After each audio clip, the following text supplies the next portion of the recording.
देखिए बेटा, मैं करवाता हूँ इस क्वेश्चन को। From the following trial balance of Subohu prepare final accounts for the year ended 31st March 2022 in the balance sheet as at the date। इसमें जो प्रोप्राइटर है उसका नाम है सुबोहू, और उनको क्या है, उन्होंने कि भाई फाइनल अकाउंट बनाइए जिसमें ट्रेडिंग, प्रॉफिट एंड लॉस और बैलेंस शीट तीनों तैयार करनी है हमें। और इसमें बहुत सारे आइटम, इसमें मतलब एडजस्टमेंट अगर आप देखें तो अच्छा खासा एडजस्टमेंट है। यहाँ पे आपको दिख रहे हैं तकरीबन 6, और इसके अंदर भी कुछ एडजस्टमेंट है, जैसे लोन से रिलेटेड बातें जो हैं वो भी यहाँ पे है। और कुछ भी है क्या? बस। और उसके बाद एक एडजस्टेड परचेज है जो समझने के लायक है। चलिए स्टार्ट करते हैं। सबसे पहले तो हेडिंग मैं ये बता दूं कि कौन सी चीज़ कहाँ कहाँ जाएगी, और उसको आप अच्छे से देख लो पहले। ये लो,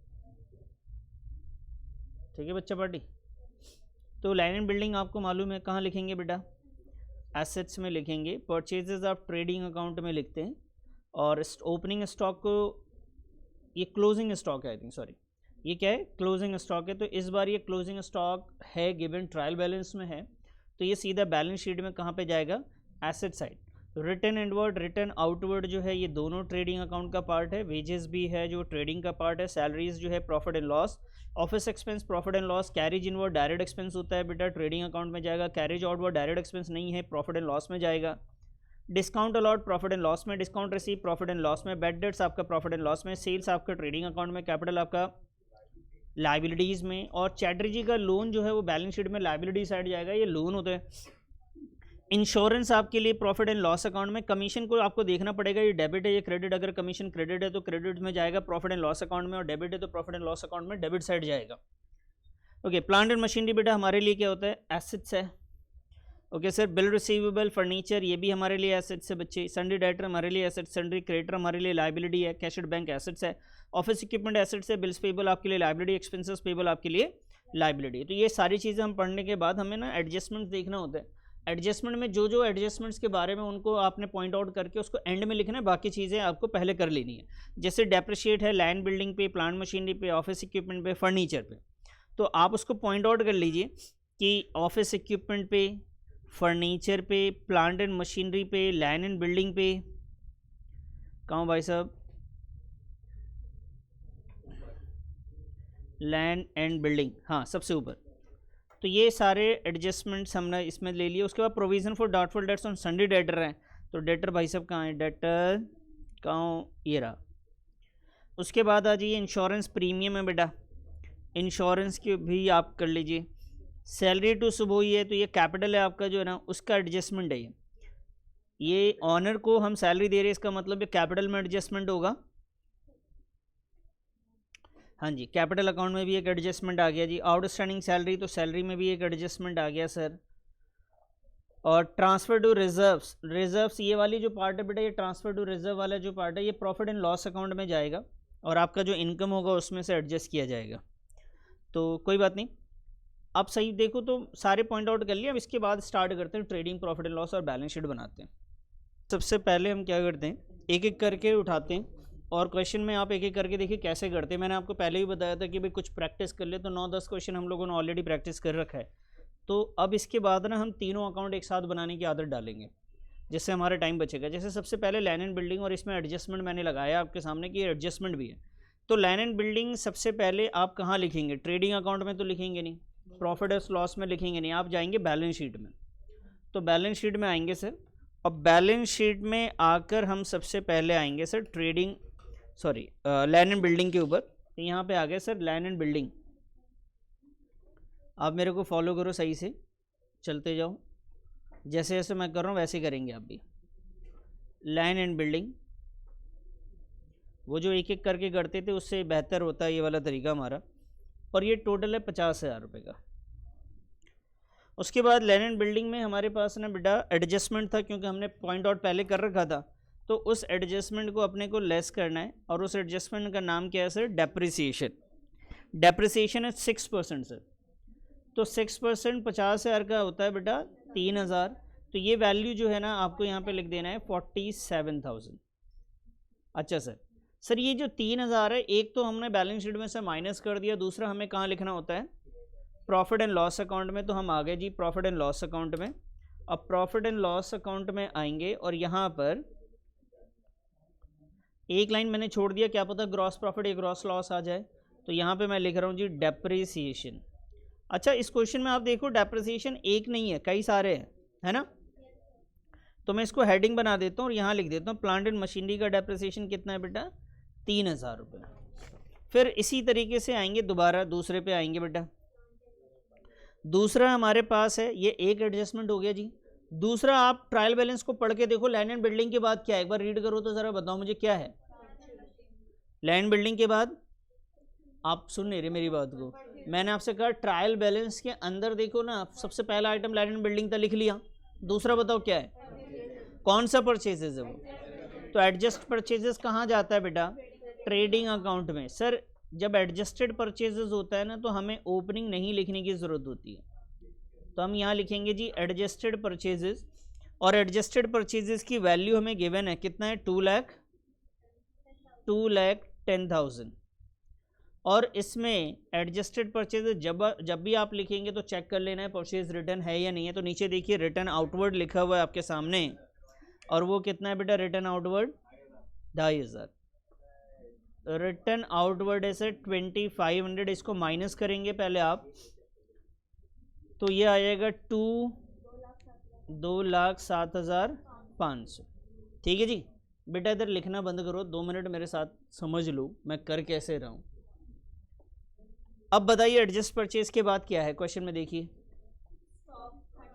स्टॉक है वो। अब वो क्लोजिंग स्टॉक है, एक ही जगह जाएगा, क्योंकि अगर एडजस्ट परचेज है तो इसी के अंदर ओपनिंग भी, परचेजेस भी और क्लोजिंग इंक्लूड हो चुका, तो ट्रेडिंग अकाउंट में नहीं आएगा वो। अब वो जो स्टॉक है बेटा वो कहाँ आएगा, बैलेंस शीट में आएगा। तो हम बैलेंस शीट में जाके लिख देंगे उस स्टॉक को। यहाँ लिखा सर हमने स्टॉक, और स्टॉक की वैल्यू कितनी है बेटा, 45,000। बताइए यहाँ तक किसी को दिक्कत है, कोई समझ में आया। चलिए अगला आइटम बताइए क्या लिखा हुआ बेटा स्टॉक के बाद।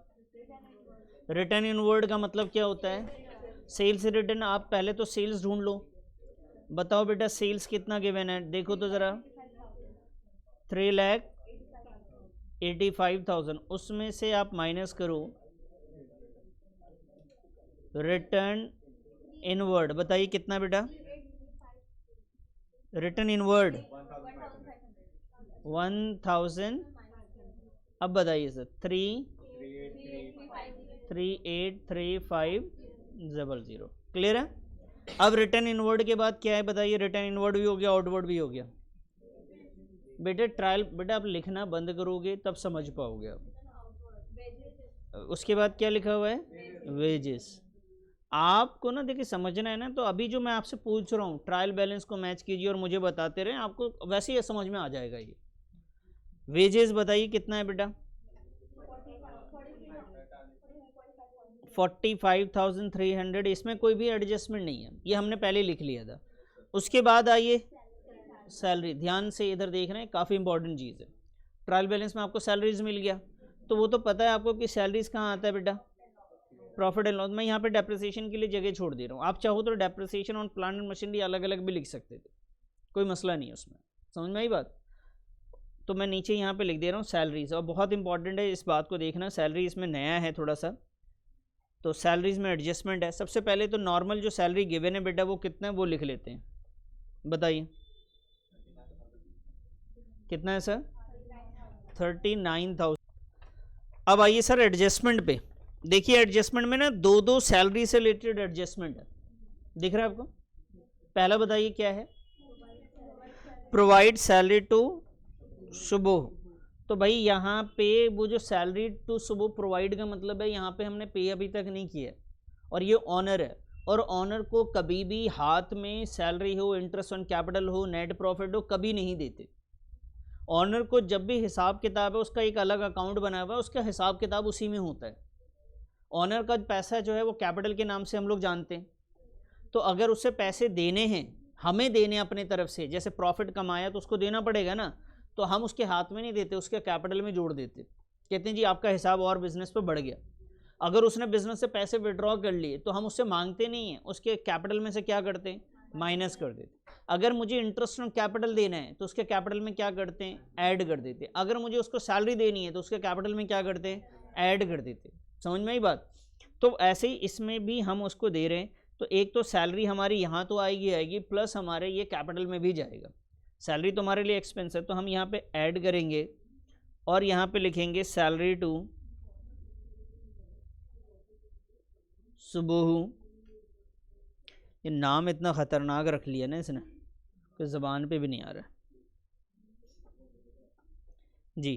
कितना है भाई सुबोहू का अमाउंट बताइए सैलरी का, 15,000। ठीक है जी। इसी तरीके से एक और एडजस्टमेंट आउटस्टैंडिंग सैलरी करके, तो वो बेटा आउटस्टैंडिंग सैलरी करके भी आपने यहीं लिखना है, और वो सैलरीज़ कितनी है, 11,500।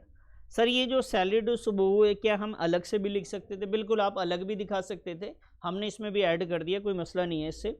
अब इन सबका टोटल करके यहाँ लिखेंगे आप, पर एनम लिखा हुआ मतलब पूरे 1 साल का है बेटा ये सैलरी। ठीक है।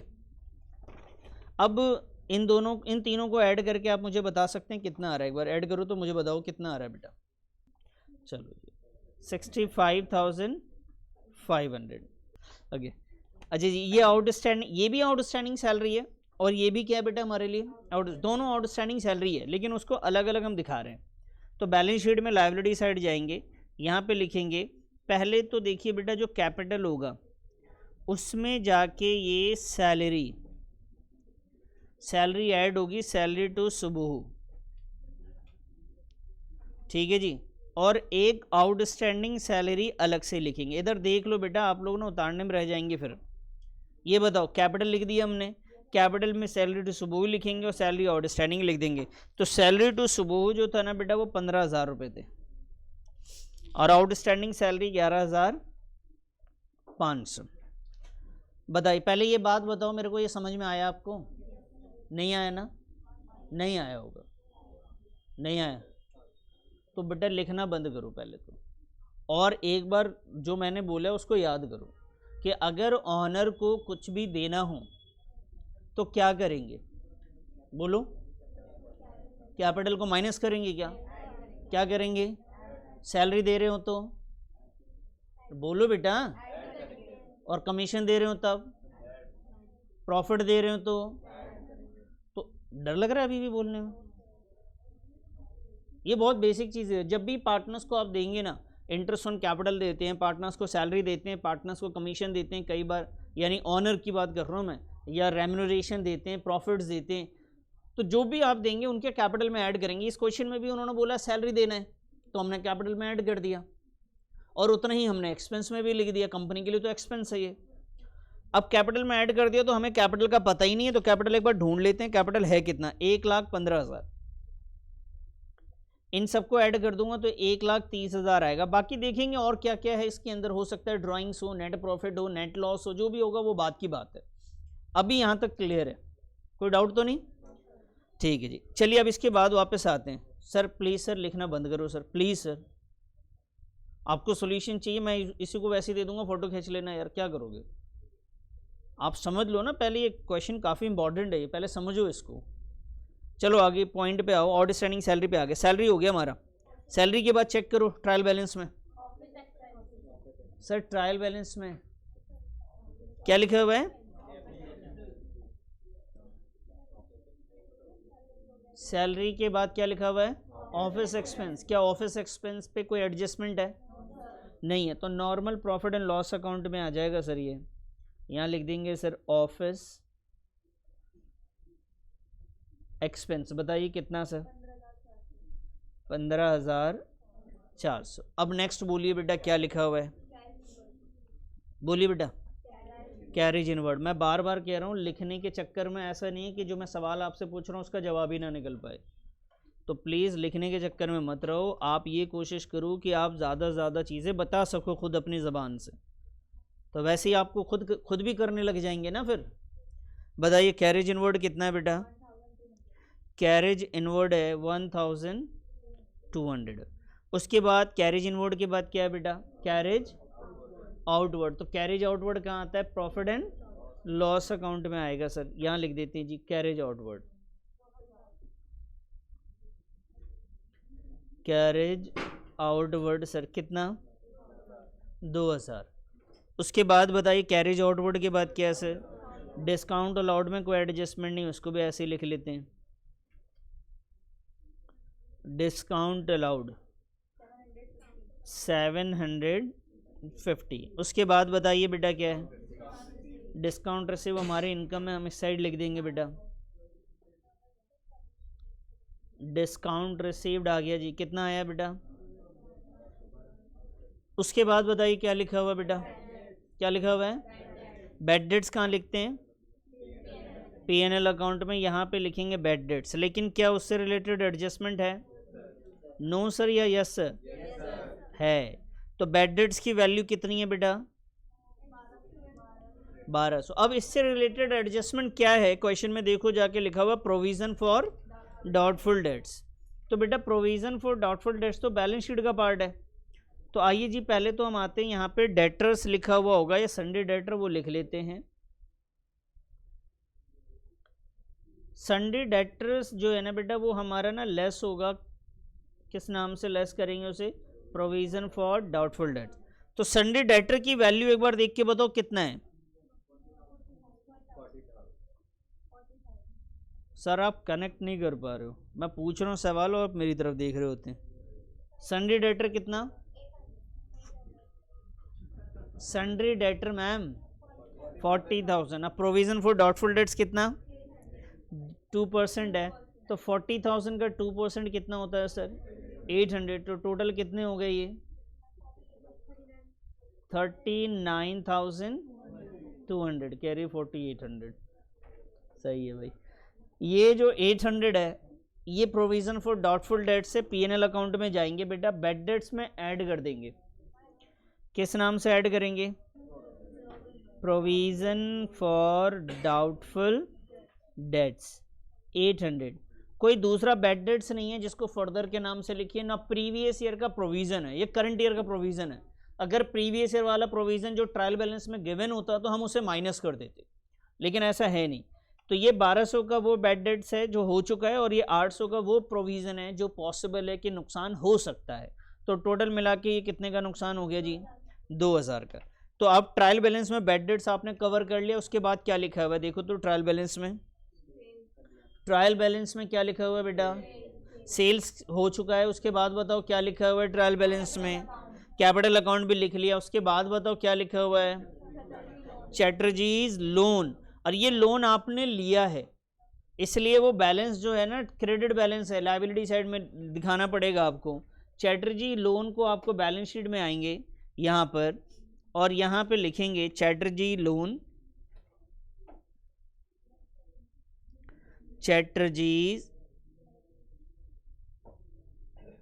चैटर्जीज लोन, और ये अमाउंट है बेटा 25,000। अब मुझे एक बात बताओ, ये जो लोन 25,000 रुपये का लिया गया वो 18% के इंटरेस्ट पे था, कितने परसेंट, तो ये 18% का इंटरेस्ट जो है क्या हमने पे किया है, क्वेश्चन में आप देख सकते हो कहीं पे भी इंटरेस्ट ऑन लोन गिवन नहीं है।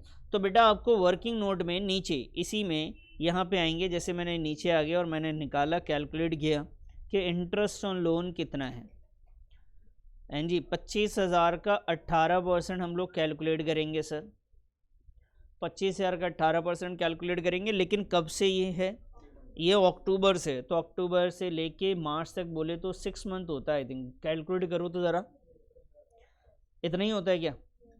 तो ये आ गया जी 2 और ये हो गया जी 9 और ये 00। अब बताइए सर कितना है ये 2250, ये इंटरेस्ट है जो हमने पे नहीं किया है। तो बेटा अगर हमने पे नहीं किया है तो ये आउटस्टैंडिंग इंटरेस्ट ऑन लोन होना चाहिए 2250, और यही इंटरेस्ट ऑन लोन को आपको प्रॉफिट एंड लॉस अकाउंट में भी लिखना पड़ेगा, यही इंटरेस्ट ऑन लोन को प्रॉफिट एंड लॉस अकाउंट में लिखेंगे 2250 जी। सर ये हिडन एडजस्टमेंट होती है ना, जिसके आगे इंटरेस्ट लगा हुआ उस पर तो इंटरेस्ट कैलकुलेट करना ही पड़ेगा, चाहे वो इन्वेस्टमेंट हो या लोन हो, ठीक है, एम्प्लॉयड एडजस्टमेंट कहते हैं इसको। चलिए जी उसके बाद आइए, अब चैटर्जी लोन हो गया, लिखने की कोशिश मत करो, बाद में लिख लेंगे। पहले आप देखो चैटर्जी लोन हो गया, उसके बाद क्या है? इंश्योरेंस। क्या इसके लिए भी एडजस्टमेंट है? अच्छा जी, ये इंश्योरेंस आता कहाँ पे? प्रॉफिट एंड लॉस अकाउंट में आता है। ठीक है सर, तो प्रॉफिट एंड लॉस अकाउंट में इंश्योरेंस हम लिख रहे हैं नीचे की साइड में, यहाँ लिख देंगे सर इंश्योरेंस। कितना है बेटा इंश्योरेंस? चेक करके बताओ बेटा, चेक तो कर लो कितना है। 1500 रुपये का है कितना, और उसमें प्लस करना है या माइनस करना है? बेटा प्रीपेड इंश्योरेंस आपका एडजस्टमेंट है इसमें। कह रहे जी इंश्योरेंस जो है ना वो 250 रुपये इंक्लूड एज एन एडवांस, तो आपको एडवांस इंश्योरेंस जो है माइनस करना है सर 250 रुपये, और ये आ जाएगा जी 1250 रुपये। ये जो एडवांस इंश्योरेंस है हमारे लिए एसेट्स होता है, तो हम बैलेंस शीट में जाएंगे, एडवांस इंश्योरेंस के नाम से एसेट साइड में लिख देंगे क्योंकि ये एसेट्स है। वो कितना है सर? 250।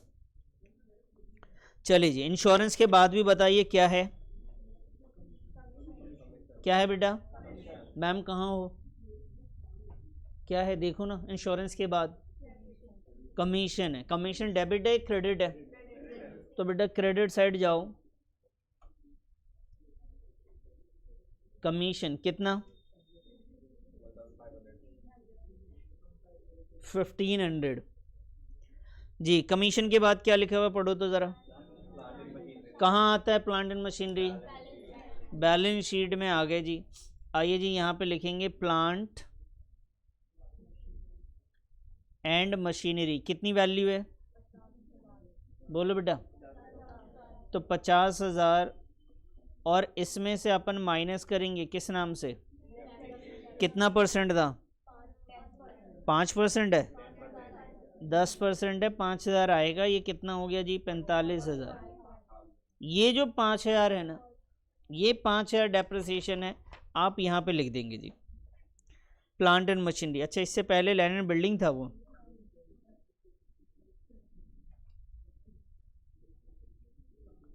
प्लांट एंड मशीनरी कितना है बेटा? 5000। और बताइए नेक्स्ट क्या है? 5000। नेक्स्ट बताइए बेटा फर्नीचर एंड फिक्चर्स, तो उसको भी यहाँ पे लिखेंगे आप फर्नीचर एंड फिक्चर्स। बताइए कितना है? और डेप्रिसिएशन है क्या? बोलिए कितना? 3000। ओके जी, ये आ गया जी 17,000। और ये डेप्रिसिएशन जो है बेटा आपको यहाँ पे जाके लिख देना है, फर्नीचर एंड फिक्चर्स में 3000। और बताइए सर, बिल रिसीवेबल गिवन है, तो बिल रिसीवेबल आपके पास, मेरे पे यहाँ स्पेस है, मैं इसलिए ऊपर लिख दे रहा हूँ। कितना है बिल रिसीवेबल? 20,000 है बिल रिसीवेबल। और अगला बताइए बेटा क्या है? हो चुका सन्डी डेटर। उसके बाद बोलिए, उसके बाद अच्छा जी, सन्ड्री क्रेडिटर को मैं इधर लिख दूं पहले, कुछ भी छूटना नहीं चाहिए। सन्ड्री क्रेडिटर्स कितना बेटा? और बोलिए नेक्स्ट। कैश एट बैंक किधर आएगा बच्चे? कैश एट बैंक कितना? और बताइए ऑफिस इक्विपमेंट कहाँ आएगा? एसेट्स में आएगा। ये थोड़ा बीच में आ गया ये।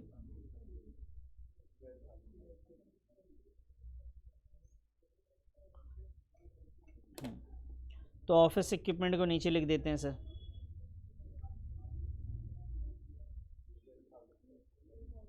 ऑफिस इक्विपमेंट है बेटा 12,000। डेप्रिसिएशन माइनस करना है, बताओ कितना परसेंट? 20%। कितना आएगा? तो ये कितना आया बेटा? 9,000 आ गया 600। ये 2400 का जो डेप्रिसिएशन है ऑफिस इक्विपमेंट्स का,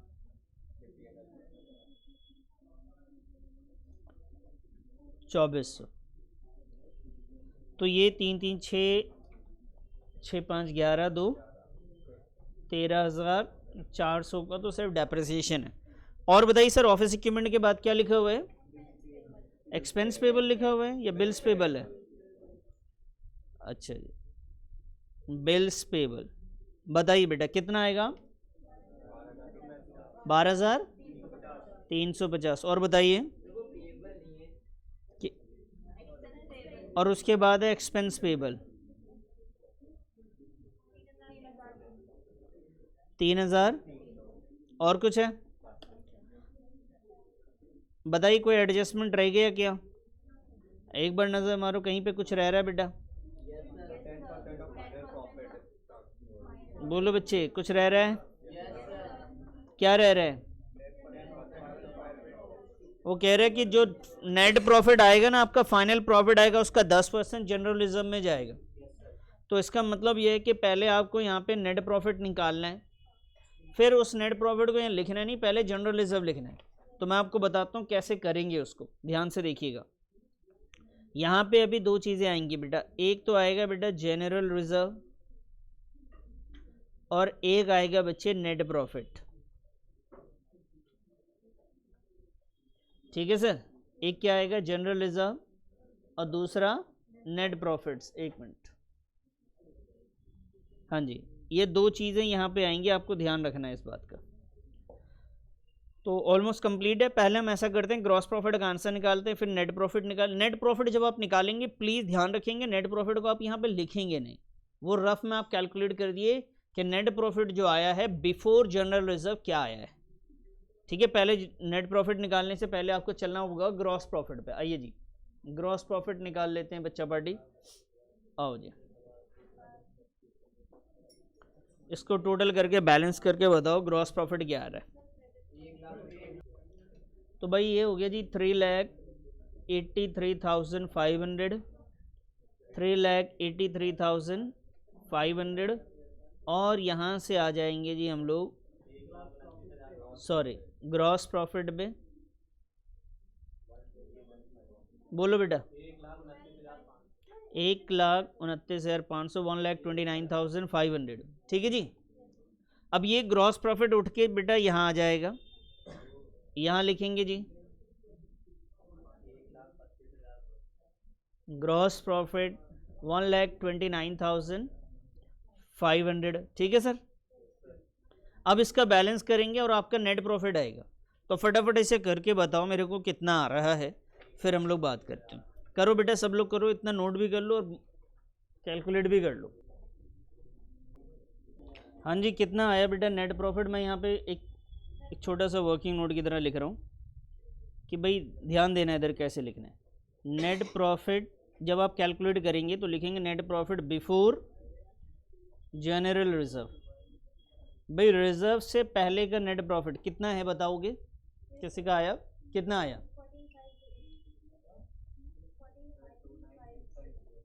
ये तो कुछ बोलो फिर से बताना। 2,29,650 ये बिफोर जनरल रिजर्व है। सर इधर देखो, इधर लेस जनरल रिजर्व। अरे बच्चे आप मेरी बात को सुन नहीं रहे।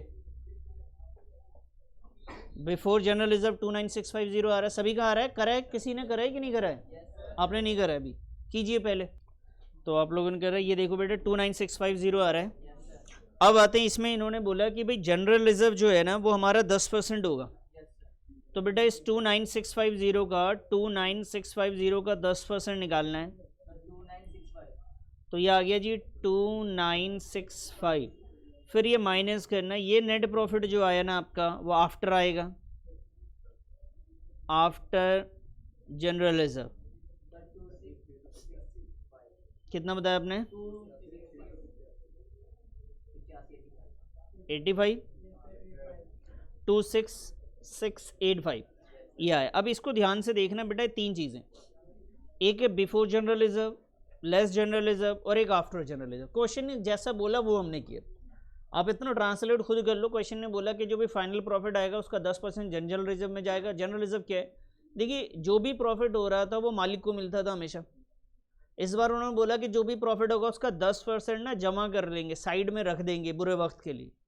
होता है ना गुल्लक में रख देने वाली बात, वैसी तो ये 10% जनरल रिजर्व है, रिजर्व के तौर पर रख दिया कि अगर कभी कोई पैसे की ज़रूरत पड़ती है तो इसका इस्तेमाल करेंगे, और बाकी जो पैसा बचा वो मालिक को दे दिया।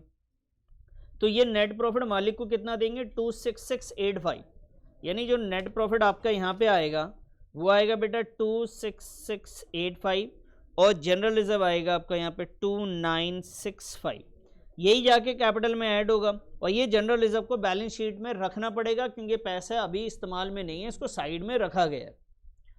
ठीक है जी, इसको पहले नोट करो आप। आओ जी, अब बैलेंस शीट में देखो, इन तीनों को जो है हमारे पास जो काम है यहाँ पे लिखेंगे। एक तो चलेंगे हम लोग बैलेंस शीट में कैपिटल में, यहाँ पे जाके नेट प्रॉफिट जो फाइनल नेट प्रॉफिट था 26685 वो ऐड करके यहाँ लिख देंगे, और जनरल रिजर्व को अलग से लिखेंगे, ये मालिक को नहीं देंगे, साइड में रख देंगे इस पैसे को 2965। बैलेंस शीट का जो सबसे पहला क्वेश्चन हमने किया था लास्ट चैप्टर में, जिसमें बैलेंस शीट हम लोग सीख रहे थे, उस क्वेश्चन में भी जनरल रिजर्व था और लायबिलिटी में लिखते थे उसे। जनरल रिजर्व हमेशा प्रॉफिट में से निकाल के साइड में रखा जाने वाला जो पैसा होता है उसे रिजर्व्स कहते हैं। जनरल रिजर्व का मतलब इस पैसे का इस्तेमाल कहीं भी हो सकता है। रिजर्व दो टाइप के होते हैं बेटा, एक स्पेसिफिक रिजर्व होता है, एक जनरल होता है। जैसे आपके घर में कई बार पैसे जमा किए जाते हैं इस काम के लिए कि भाई प्लॉट खरीदा जाएगा, तो स्पेसिफिक है कि आपने जो पैसे बचा रहे हैं वो स्पेसिफिकली किसी पर्पज़ के लिए है, तो कई पर्पज़ के लिए पैसे जमा करे जा रहे हैं वो स्पेसिफिक रिजर्व है। लेकिन कोई पर्पज़ नहीं है, बस जमा कर रहे हैं कि कहीं भी इस्तेमाल कर सकते हैं, उसे कहते हैं जनरल रिजर्व। ठीक है जी, तो फटाफट इसे नोट करो, बैलेंस शीट को टोटल करो और मुझे बताओ कि आ रहा है कि नहीं आ रहा आंसर आपका। जी कैपिटल बताइए सर। 156 क्या बोला भाई, 685। ठीक, 156685।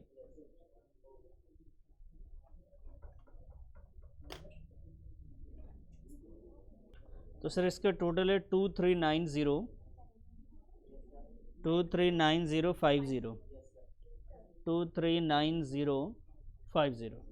ये बैलेंस शीट टोटल हो गया। कोई डाउट हो तो पूछ लो, और इस क्वेश्चन को कम से कम 1 से 2 बार आप सेल्फ खुद से करने की कोशिश करेंगे।